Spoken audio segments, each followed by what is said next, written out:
Hi, I want to welcome you to my channel. My name is Alex, and this is Yoga with Alex. Today, I am going to be teaching a very short beginner's yoga class. So, we're going to go ahead and get in a comfortable seated position here and just sitting cross legged. And if you find that sitting cross legged is uncomfortable for you, you can always extend your legs out in front of you, sitting tall, hands in your lap or by your side. So when we are going through these poses, just know that you listen to your body. So yoga is not about doing 100% what the teacher is instructing you to do. Yoga is about listening to your body and understanding what your body's needs and wants are and honoring your body. So cross-legged is comfortable for me, but maybe not so much for you. Maybe you need a blanket underneath of your glutes to lift your hips a little higher to support you, or maybe extend the legs out in front of you. So either way, wherever you've landed, we're gonna bring the palms facing down towards the floor. And this is a symbol of just feeling more grounded to the earth. And close your eyes. Begin to roll your shoulders up, back, and down. Just really checking in with the body here in your seated position. Just noticing your spine. See if you can find a little bit more length in your spine by reaching the crown of your head up high towards the ceiling as you continue to relax your shoulders down away from the ears.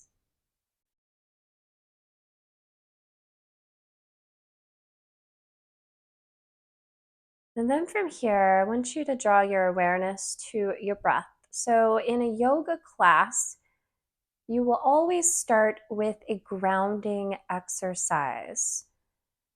And grounding is a way for you to come into this present moment, to really settle your energy, to relax,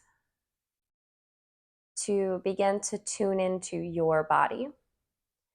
So, whenever I am taking a yoga class, I personally like to think of my yoga mat as my own little personal island. If you think of an island, it's very relaxing and calm and peaceful. And so I think of my mat as an island, as time where I can unwind and relax and tune into my body.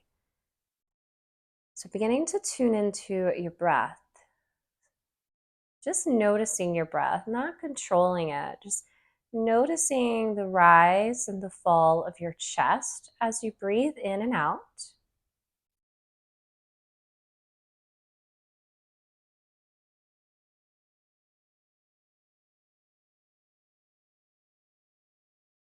And then begin to deepen your breath. So breathing in through the nose, breathe it slowly here. See if you can fill up your belly and push your belly out. And on your exhale, slowly releasing the air from your nose. And again, breathing in deeply through the nose, breathing in slow. And exhale even slower.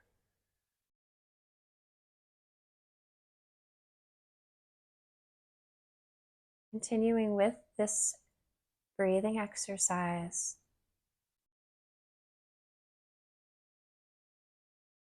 And I want you to notice your thoughts as you're breathing out. We want to have a conscious awareness of our inhales and exhales. So if you begin to notice your thoughts drifting away from your breath, just gently guide it back.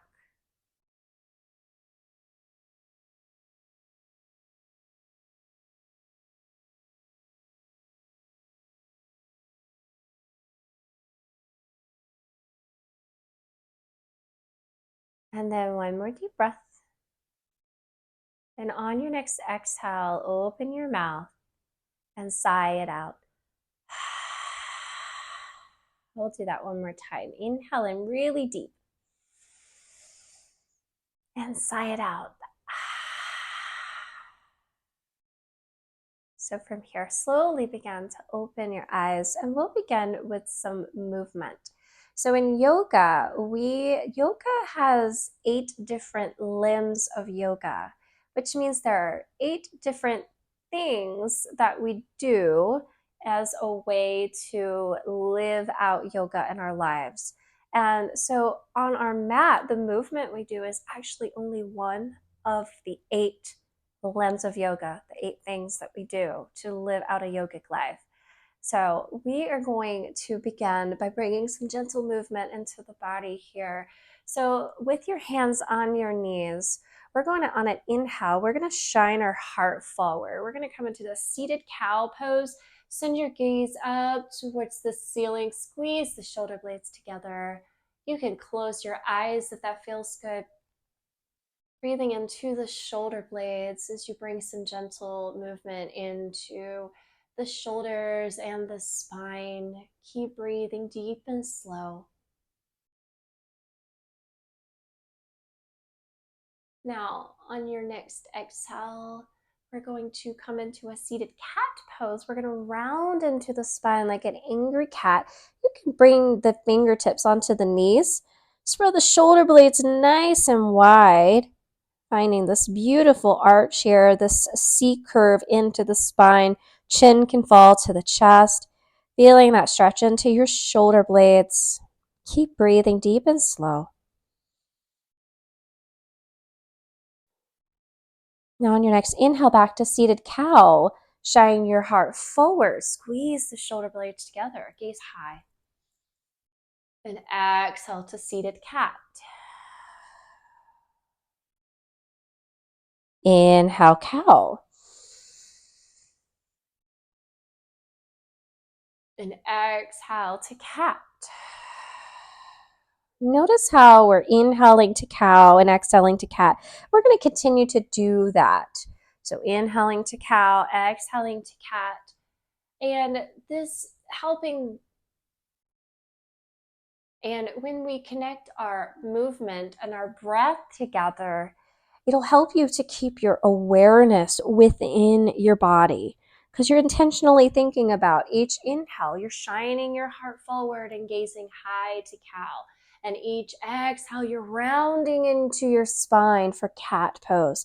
So continue like this at your own pace, keeping this awareness on your body and on your breath.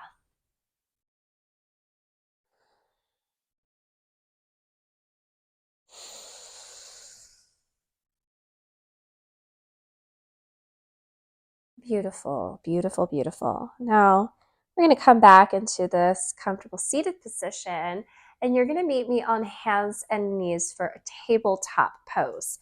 So we're going to unwind the legs if you're crisscross, and you're going to come onto those hands and knees. Now, this is this part here sometimes in a yoga class. If you have sensitive knees, this may not feel good to have your knees pressing down onto your mat, onto a floor. You can take a blanket and put it underneath of your knees. Now, some people, their wrists are really sensitive to being at this 90-degree flexion angle. And so maybe you have a blanket underneath of your hands to provide a little bit more support. If you have blocks, you can put the blocks under your hands as well. So, but either way, I want you to begin to come into this tabletop, and you're going to notice that your wrists are going to be directly under your shoulders and your knees are going to be directly under your hips, because we're going to do that cat and cow again, but we're going to do it in the traditional way, the tabletop way. So I want you to send your gaze down to the floor in between your hands, and notice your belly button here. You're going to draw that belly button in towards the spine. You're still engaging your core even though you're on hands and knees.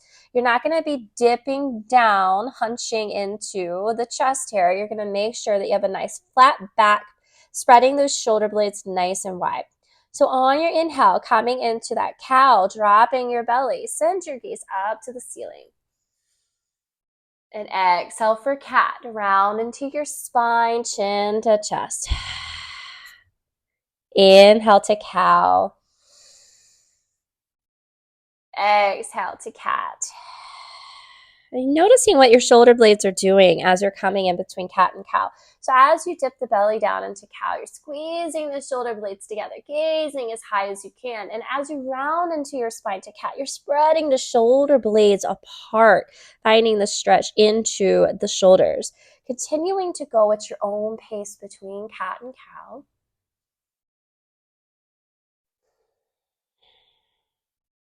One more time.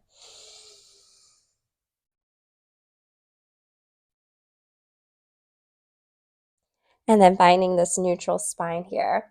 Now we're going to come into another common yoga pose called a child's pose. And this one is a resting pose that oftentimes when you are in a vinyasa class, you'll come into this pose to just take several deep breaths to rest your body so you can be re-energized to do other standing poses. So from here, you're going to bring your knees as wide as your mat. And then bring your big toes into touch. Imagine that you're forming a letter V from your knees down to your big toes and up back to your right knee.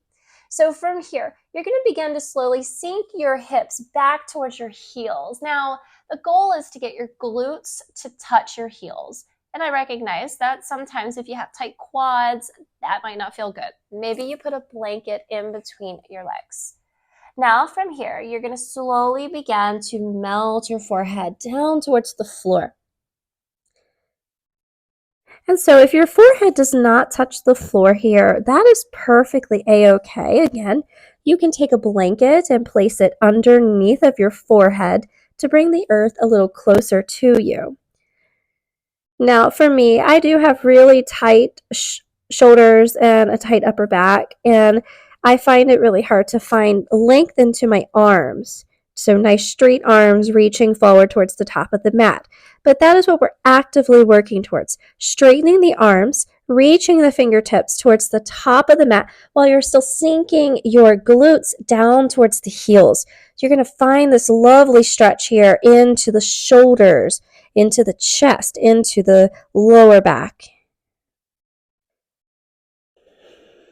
Now, with your forehead resting on your mat or on your blanket, I want you to close your eyes here. So you settle into some stillness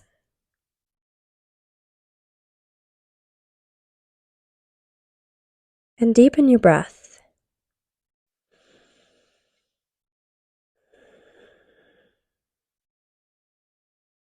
Bringing your awareness back to your breath.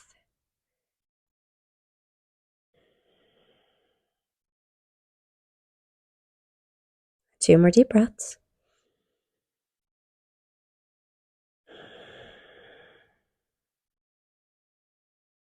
And one more.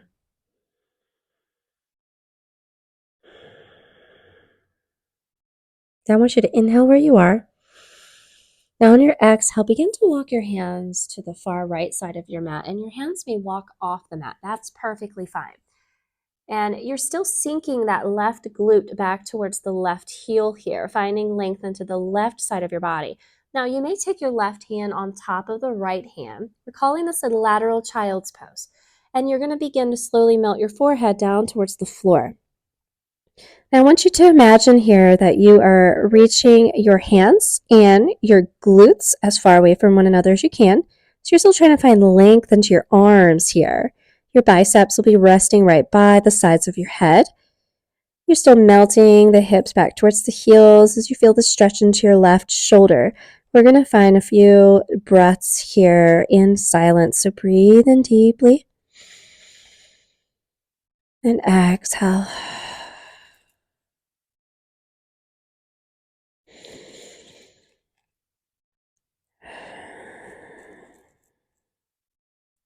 Two more deep breaths.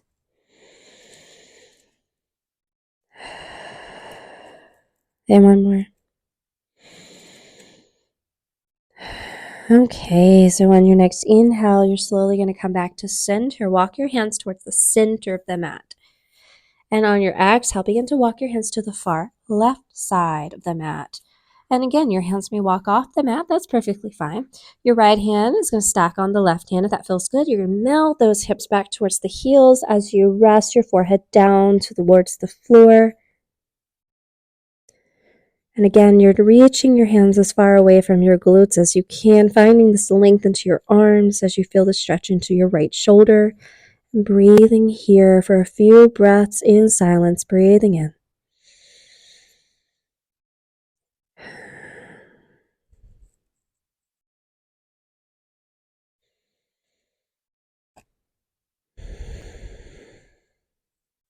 Two more deep breaths.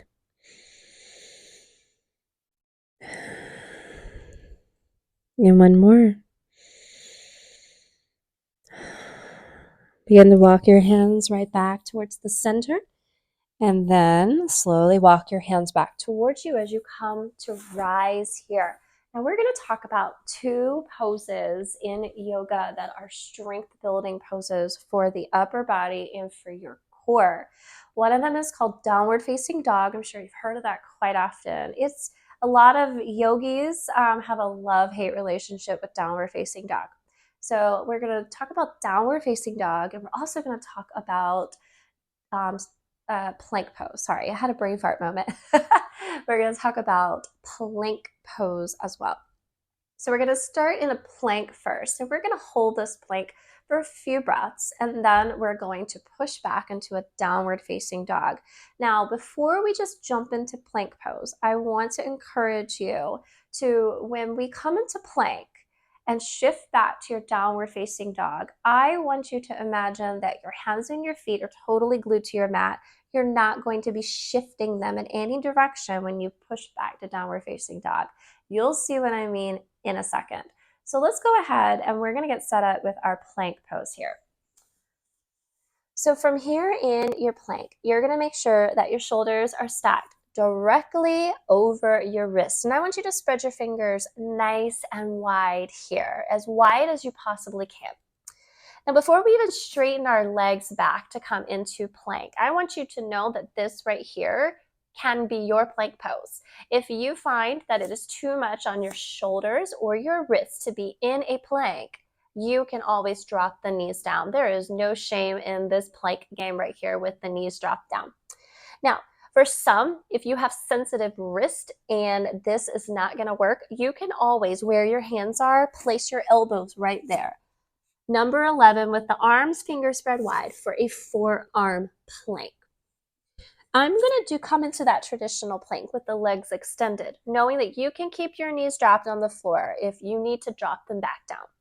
So we're going to send our gaze down in between the hands. Again, you remember how we were in tabletop like we are right now? We were spreading the shoulder blades nice and wide, pressing the earth away from you. You're going to keep that same position with the arms. You're pushing the earth away, spreading the shoulder blades wide.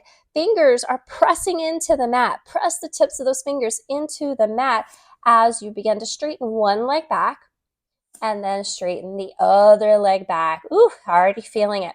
Now, a common thing with plank is booty lifted really high, almost like you're trying to form a mountain top.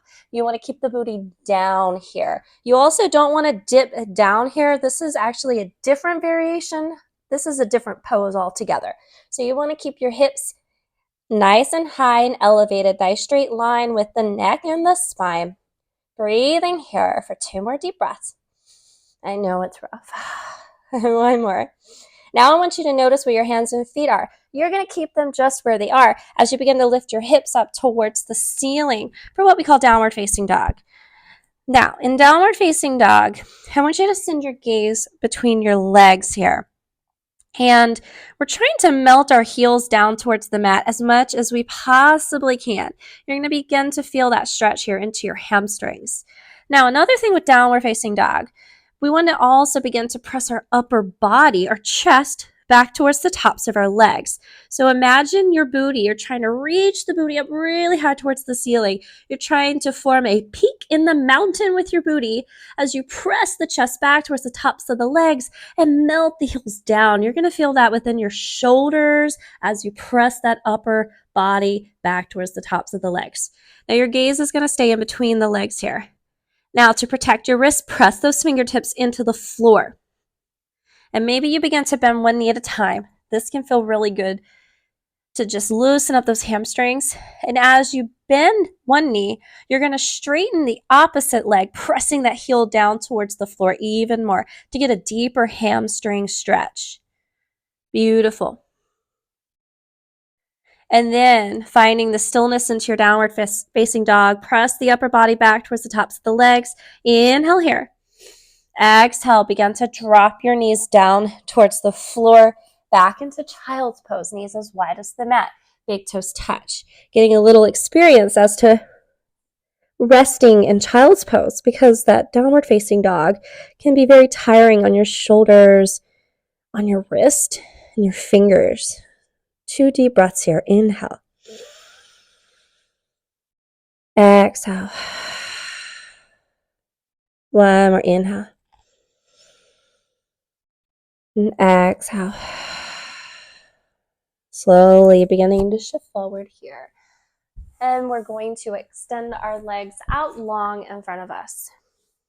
So we begin to make our way down onto our back. So shifting forward, booty's probably in the center of your mat as you extend your legs long. Slowly lowering on down here. On your inhale, reaching your arms up and over for a full body stretch. Oh, it feels good. Point the toes, spread the fingers wide here. And then hug the knees in towards your chest. We're going to come into what we call a spinal twist, a supine spinal twist, which is going to feel lovely for your shoulders, for your side body, and for your spine. So with your knees touching and your feet pressing into one another, I want you to begin to reach both of your arms up towards the ceiling, and you're going to bring them down by your side like you're forming the letter T here. Now, we're going to begin to allow the knees to fall to the left. So we're shifting to the left. And I want you to notice as your knees are falling to the left, your right shoulder is going to stay melted down towards the floor. Now, oftentimes, what I see in my yoga classes is that students' knees are not touching the floor like mine are. They may be floating. Maybe the student is so tight in the lower back and the side body and the shoulders that they can't get the knees all the way down to the floor. So options here are to put several pillows, stacked pillows. You could put a blanket under here to add a little bit more height to bring the earth closer to you. Or if this feels good, just hanging out like this, that's fine too. The left hand can come on top of that right knee to add some weight. And if it feels good for your neck, maybe you turn to face the right hand. Now close your eyes. Deepen your breath.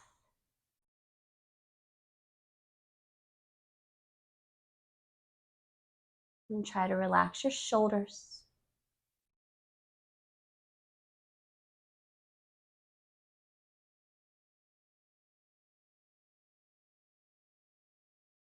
Two more deep breaths.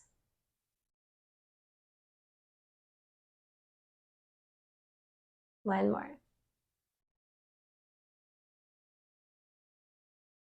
Now, your left hand was on top of that right knee. Bring it back down to the floor.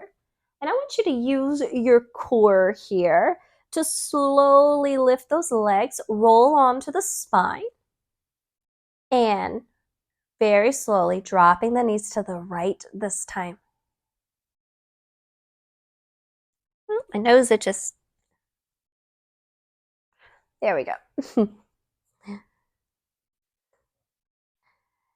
And from here, relaxing that left shoulder down towards the floor. Your right hand could come on top of that left knee to add some weight.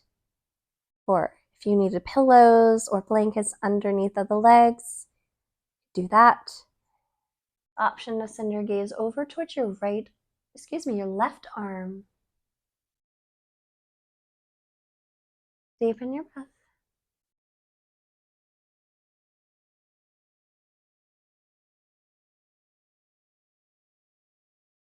Relax your shoulders, your jaw, your hips.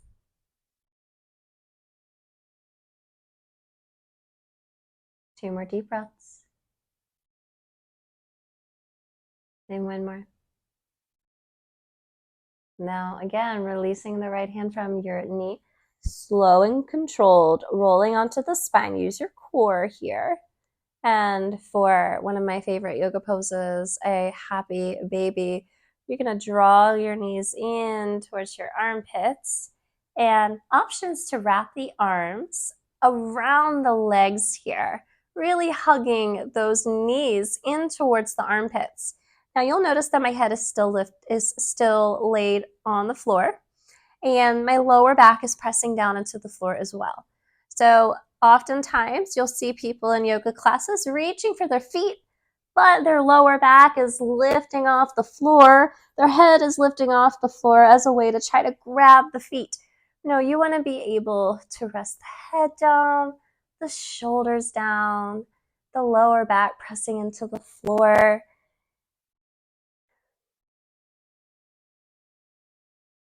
It's all about listening to your body. So when I first started doing yoga, I could not grab my big toes. I couldn't. I wasn't that flexible in my hips, in my hamstrings. My hamstrings were really tight because I used to run a lot, and I just didn't have the ability to grab the big toes. So I would have to grab either the calf muscles or wrap my arms around my thighs. So 2 more deep breaths here. And one more. And slowly releasing here. And I want you to begin by straightening out your legs in front of you. Just imagine you're just laying down on your spine here, trying to get as comfortable as you can. So maybe you snuggle your shoulder blades under. You can bring your palms back down to touch the floor with your arms by your side. Just close your eyes, and I'm going to do a short body scan here. So with your eyes closed, I want you to bring your awareness to the very top of your head. And just noticing as you scan your body very slowly from the head to the toes, you notice any tension that you're storing. Maybe your shoulders aren't melting into the mat. Maybe there is a slight lift in the shoulders. Oftentimes I find my shoulders lifting just a little bit off the mat and don't even realize that I'm holding a little bit of tension there. And are your fingers relaxed, or are you clenching a little bit? Try to relax the fingers. Notice the jaw. Are you pressing the tongue into the roof of the mouth? Are you clenching your teeth? Just noticing these small little things that we don't usually notice. As you relax your body just a little bit more on your mat. Continuing to breathe deeply and slowly.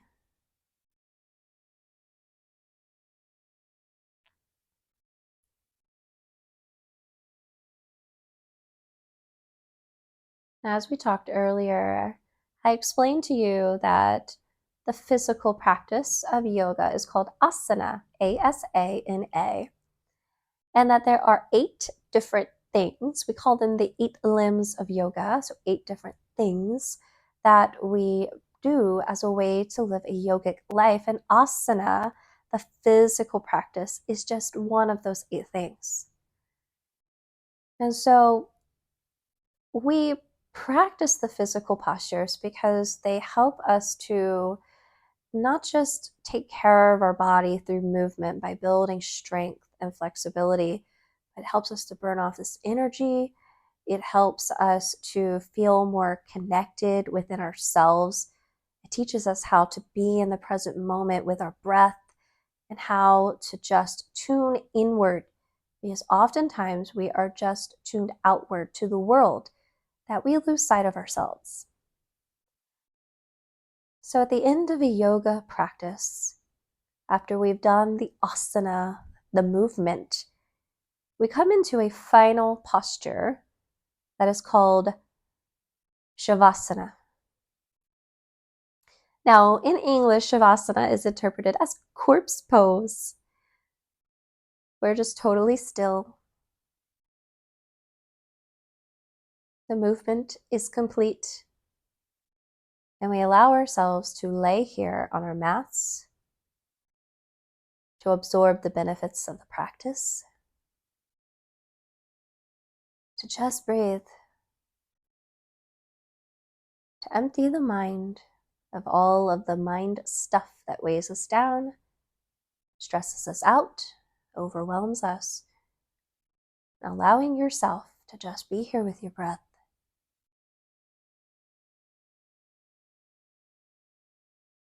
So just laying here, resting, breathing.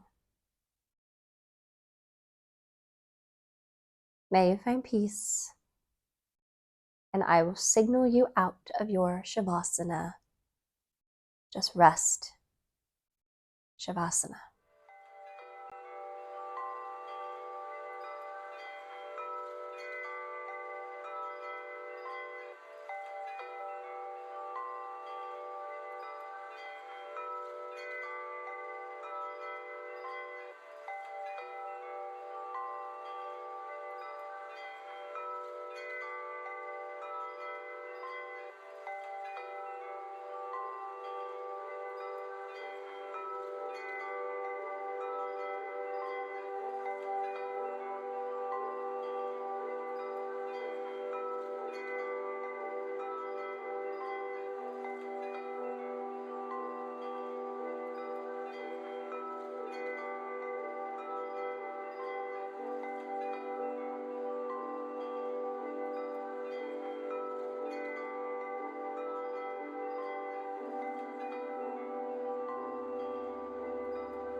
Beginning to wiggle your fingers and your toes. And just nod your head side to side gently, keeping your eyes closed, just bringing some small movement into the body after you've been lying still for a while.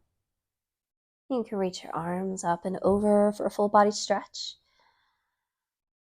And hug your knees in towards your chest. Give yourself a hug, thanking yourself for trying yoga. And you can roll over and take your time to slowly push up to a comfortable seated position on your mat.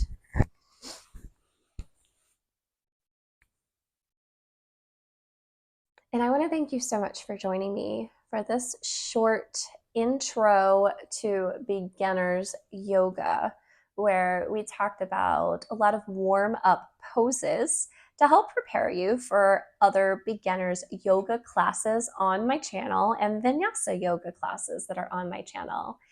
The next class that'll be offered in the day 2 of 7 days of beginners yoga.